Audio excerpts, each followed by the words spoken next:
Welcome to Lemon Studios, where we talk anything and everything entertainment. I am, of course, the Lemon himself, Zeke Lamone, and this is my review of the 355, which stars Jessica Chastain, Lupita Nyango, Penelope Cruz, Diane Kruger, and Bingbling, I hope I'm saying your name right, with Sebastian as well, and is directed by Kinberg.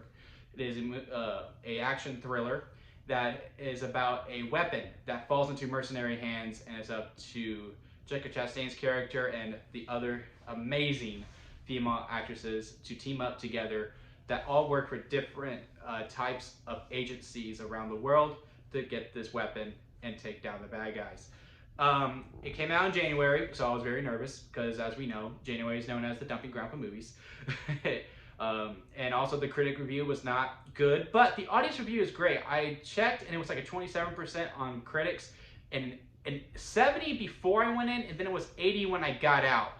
So audiences seem to really like it, but critics have a hard time with it. I can see it going both ways. I had a good time with it. I actually very much enjoyed this movie quite a bit. It's a safe action movie. It's very, very safe. It does all the cliches. If you see an action movie, you know exactly what I'm talking about. It is paint by numbers, action 101.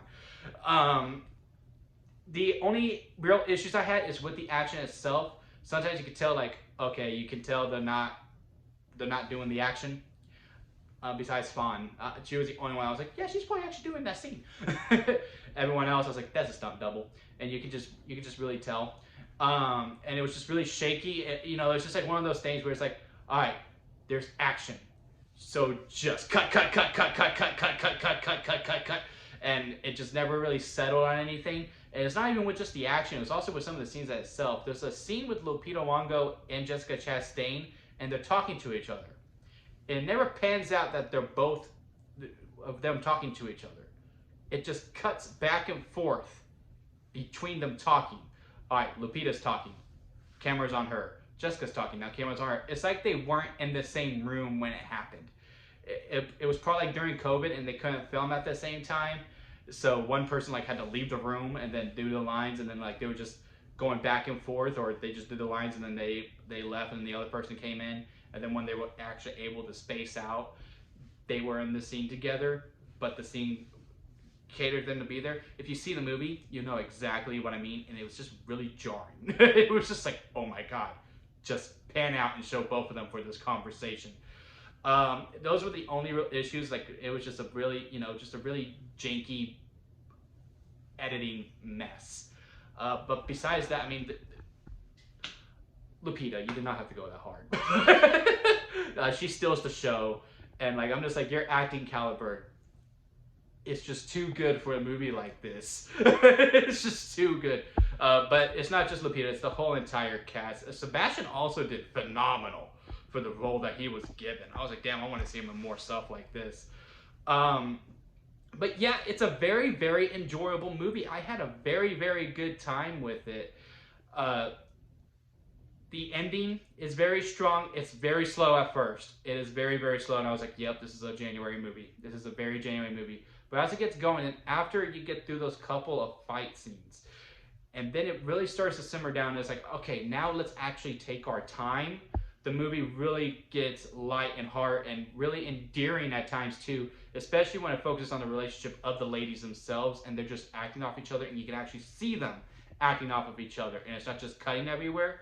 Like, there's this great bar scene with all of the ladies, and it's just really, really great. And I'm just like, oh man, I just like being within this environment with them and just talking with them and well, not me talking, but watching them talk with each other. It was like I was at the bar with them, just joking with them. It was a really, really good time with it. Once it like actually lets it simmer a little bit and it's not just go, go, go, go, go, go, the movie really picks up. I will also say the studio probably did it wrong by going to theaters. I think this probably should have been a movie that went to streaming, which also brings up to my thing. I saw this in prime time, full price at the theater. If you are going on a date and you're going to drop the $20 for tickets on it, I would say no. But if you're going to do a matinee, 5 o'clock on a Sunday, hell yeah, go for it. Or just wait for it to be on streaming. I think like if they sold this movie to Netflix and this was a Netflix original, this would be breaking the internet right now, because I really do think this is a very fine movie for what it is. I would actually really like to see a sequel of it, but I don't think it's going to happen because from my understanding, it's not doing too well at the box office so far. I mean, it is only opening day, but not really doing a lot of not seeing a lot of returns for it. I don't know how much the budget needs to be in order for it to make back to get talks of sequels. I hope it does make it because I do want to see these characters hang out together again. So where does it rank on the lemon scale? So this is how this works. If I hate it, sour lemon. Bad, but hey, there's some good expired store-bought lemonade. Good, but there's a lot of problems. Store-bought lemonade. Good, it's a movie. Lemonade. Very good, minor nitpicks. Freshly squeezed lemonade. Best movie ever. Strawberry lemonade because that is the best kind of lemonade. Why all lemon scale? Because it's called Lemon Studios. I mean, come on now. I will rank this a lemonade. It's a good movie. It's a fine movie. Nothing to really run home about. Nothing to really rush out to go see. But hey, if you come to me like, hey, I'm thinking about seeing this movie, I'm like, have you seen the previews? No, I have no idea what to go in. I just saw the cast. Yeah, go. Don't watch the preview. Don't watch the preview. Ruins the whole entire movie. So like all these crazy things. I was like, man, that's crazy. I wish I didn't see the preview. Otherwise, I would be like, wow. Or like, well, I know this is coming because it's in the preview. Like, the whole movie is in the damn preview, pretty much, is what I'm trying to say. So if you haven't seen the preview yet and you're going to go in blind, I really do think you're going to have a great time with it. If you saw the preview, like me, you can still have a good time with it, but you're not going to be as, oh, wow, with it as I would have liked to be with it. And with a lemonade, and being the first movie of the year, and the first review that we're going to go full on with this whole year, we're going to introduce a championship title for the best movie of the year so far. And it's first, Lemonade. We're going to give it to you, 355. You are officially the champion of movies at Lemon Studios for now. You defend your title next week, though, against Scream. So we'll see how you do then. Have you had a chance to go see the 355? Comment below and let me know what you thought of it down below. What would you rank it on the lemon scale or on your own personal scale? What did you like and not like about it? Let's have a discussion about it in the comments.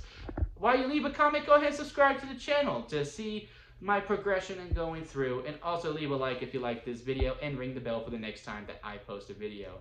That is it for me, y'all, and I will see y'all here next time at Lemon Studios.